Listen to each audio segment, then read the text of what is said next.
Hi, this is the Speakerstack music channel, and in this video I'm going to show you how I've created a sequencer for an electronic rock song that I've created in Ableton 12 called Jungle Shaker. And there is a link to that YouTube video at the end of this video if you wanted to check out the actual song and the kind of the finished version of it. And there's also a playlist as well at the end of this video, which will give you access to the other videos in this series of videos where I'm breaking down how I've actually created the song.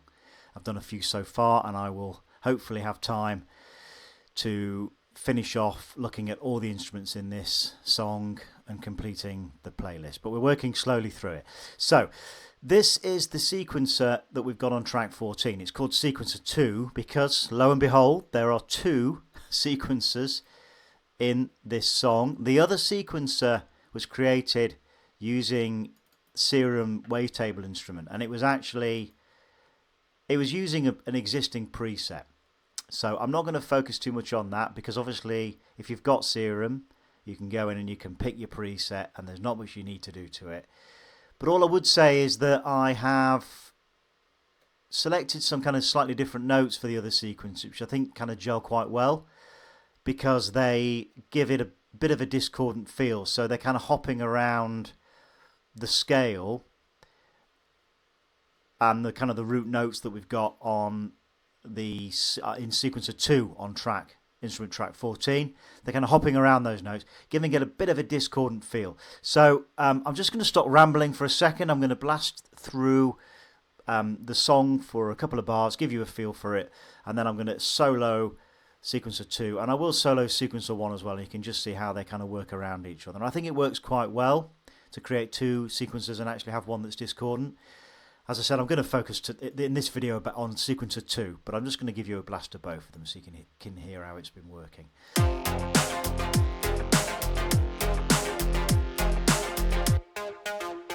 So that's the main sequencer, and it's based around two root notes. You've got an F and a G sharp, so it's hopping between the two in couplets, and then there's a bit of a skip at the end of each bar, at the end of each 4-bar pattern, 8-bar pattern actually. You can see there's 8 bars here, and you'll just see it just hops forward onto the additional note which we've got at the start of the sequence, and I think that works quite well in giving it a bit of pace. Stop that for a second. I think that works really well in giving it a bit of pace and propelling the song forward. But that's essentially what the song sounds like, and that's what the sequencer 2 sounds like. I will just give you a blast of sequencer 1.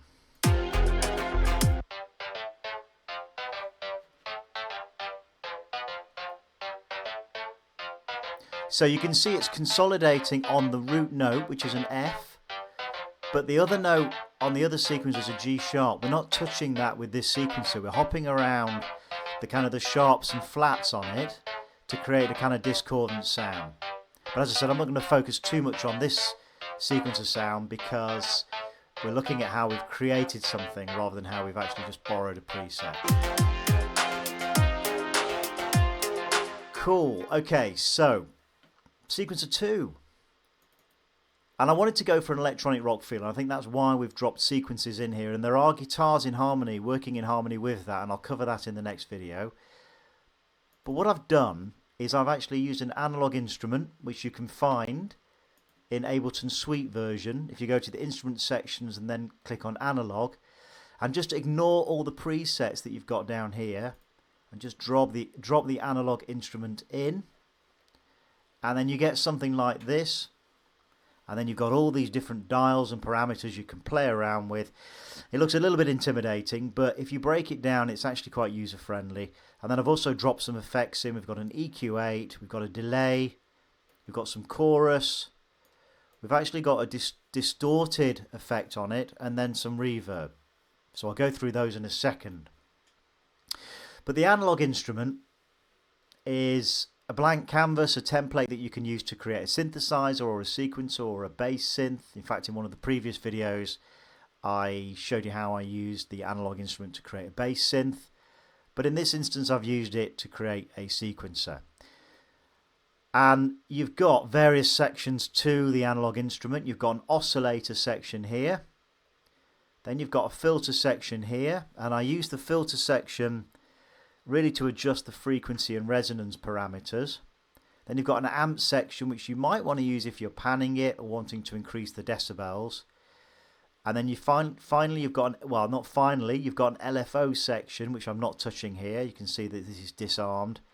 And then finally there's some global parameters that you can put across all of the synthesizer. So if we look at each bit in turn, the oscillators are both switched on, and I've got them both adjusted to -1 octave. And I've both got them on. This shape here is the sound wave that you've got coming in through the analog synthesizer. And I've gone for a sawtooth pattern, which gives you quite a clear, sharp sound. It's not a gradual sound that's phasing in, like a pad or something like that. It's quite a distinct, sharp sound. That's exactly what I wanted for a sequencer, because it has to cut through. So I've got it on sawtooth on both of them, and then I've got it dropped an octave.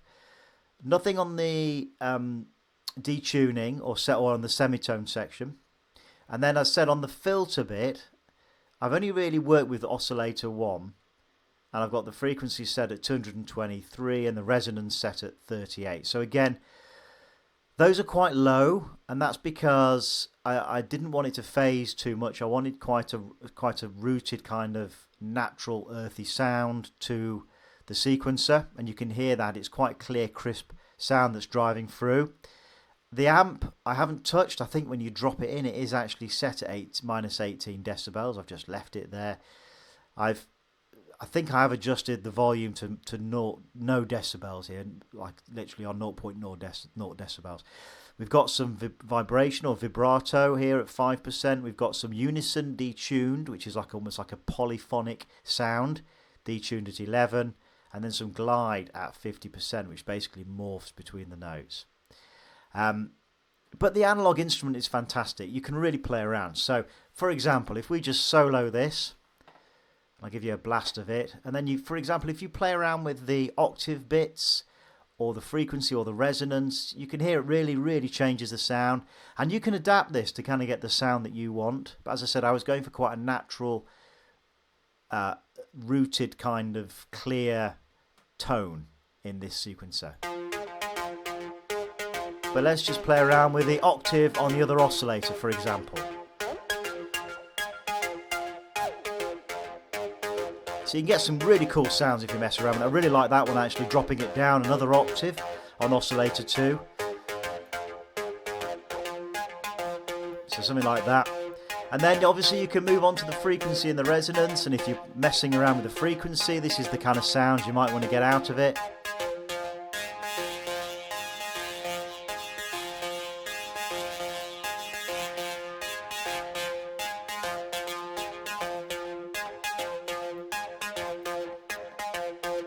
And then the resonance.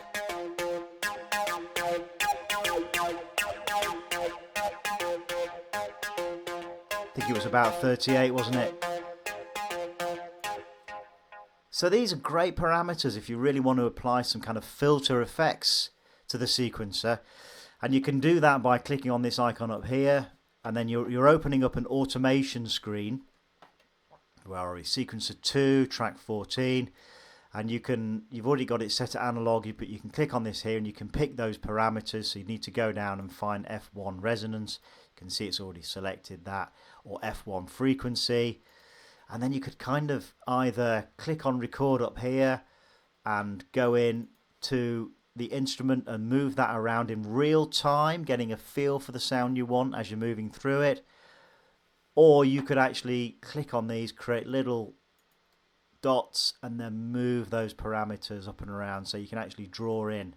So just put that in. So you can actually draw in that change in, what would it be, in frequency. So if I just click on this section here, you'll see what I mean by that. Because actually what's happened now is you've got a little red dot down there. That shows that you've automated that, because I've done this to it.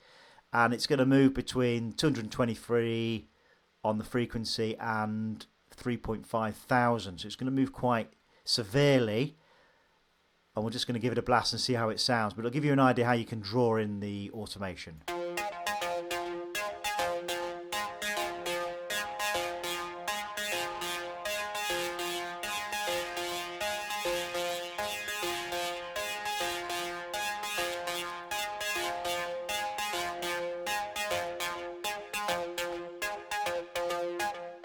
Cool, so great for things like build-ups and drop-downs in the songs, little breaks where all the other instruments drop out and you just want to kind of morph the sound and create something new and interesting. Really great for kind of build-ups though. I haven't done it for this song and I kind of wish I had, and if I was to go back to it I might mess around and do that. So that's the frequency 1, F1 frequency automated, and or what you can do if you want to do that. And then obviously if you wanted to do the resonance, you could go down and click on the resonance and do exactly the same. So that's another way of doing it, but as I said, you might want to just feel your way through it and record it in real time. So press the record button there and then move that around as you're recording, and it will actually give you that pattern that you're creating in real time. In fact, let's just have a quick go at it now and I'll show you what I mean. I'm just going to have to unsolo it.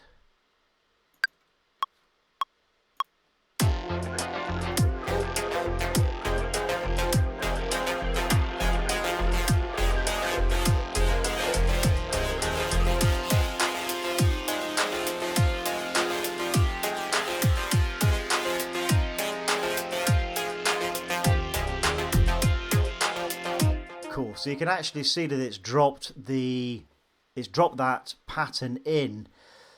If you drag that down, you can see that's probably made up of lots of little dots that you could technically go in and adjust to give you that perfection. It's up to you, different ways of doing it. So, but I'm going to just undo record and undo that. Let's see if I can undo the breakpoint. So that's drops it back in. Undo, add breakpoints.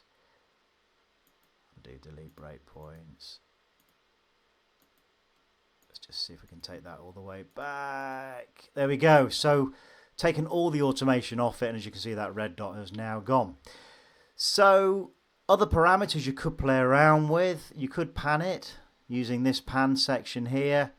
You could adjust the vibrato and the unison and the glide on it. You really just play around with it, have a go at creating the kind of sound you want. Then in terms of the effects, we've got an EQ8, as I said earlier, we've got a delay, and we've got a chorus, and we've got a distorted synth, and we've got a reverb. The EQ8 has been dropped in to mold the sound so that it actually sits in the mid frequencies. So you can see here that what we've done is we've applied what's known as a high pass low cut filter that's coming in at about, I'd say probably about 300 or 400 hertz, and that's that icon there on the filters. You can see there's a 1 there, and that's the icon that you'd select if you wanted to do a high pass low cut filter. That cuts out all these frequencies, which we want to do because we don't want this interfering with anything like the bass synth or the parts of the drum kit, that kick drum bits all down there. We've got a dip at 1000 hertz or 1 kilohertz, and the reason for that is that's where a lot of our other synthesizers and guitars sit. So we dip that to create some space for them to sit above it. And then if you can see the 4 icon here, the 4 kind of parameter that you're adding to the EQ8, again we've got a low pass high cut filter, which is the opposite of this, which means that anything higher than, what would that be, probably about 700 or 800 hertz, sorry, 7 to 8000 hertz is cut out of the sound. So again, you're just clearing all the high frequencies out from this synthesizer. And again, I'll just give you a blast of it and I'll move those parameters around so you can see what difference it makes.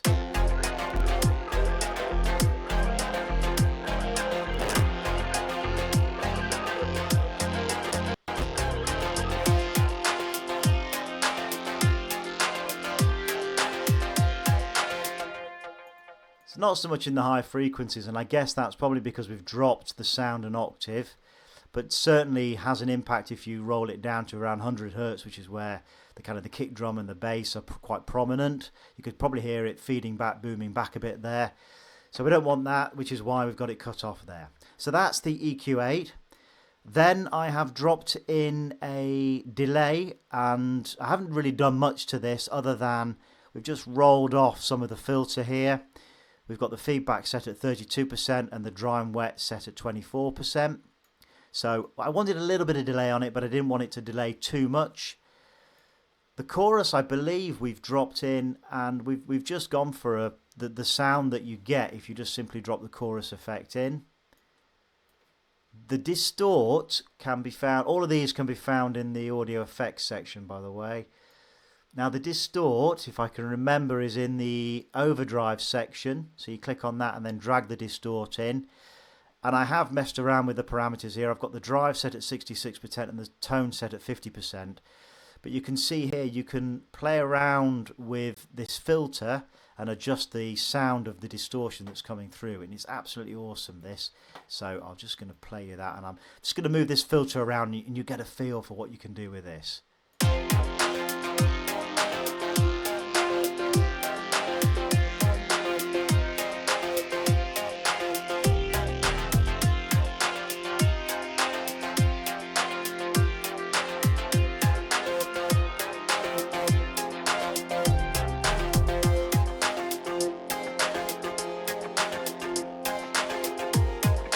So again, I wanted quite a clear sound, so I've got it positioned there, but if you move it more across this way, you'll see that it starts to get a bit more discordant, starts to fill out the lower frequencies again. So it's a matter of taste, to some degree, where you want to actually put that in your sound, I guess. And then finally the reverb I've dropped in, and I've got the reverb set at 31%. And the reason why I've got the reverb on this is because I want to push it slightly back in the mix. I want it to gel with the other sequencer that we've got going on. And also, I don't want it to be a lead instrument, so it has to form part of the overall texture of the song, but we're not showcasing the sequencer. We've actually got two lead instruments, which I'll come to in a future video, that we are showcasing in the song, and that is the trance lead on tracks 29 and 30, and then the lead guitar, which is on tracks 31, 32, 33 and 34. It's the same notes that I'm playing. I've just tripled up on the recording. I've overlaid them to get a different kind of tonal sound when we combine them together. I'll come to that in a future video. But yeah, so because we've already got two lead instruments in the song, we don't want this to be a lead instrument. So I've used reverb to push it back in the mix, and I've got that set at 31%.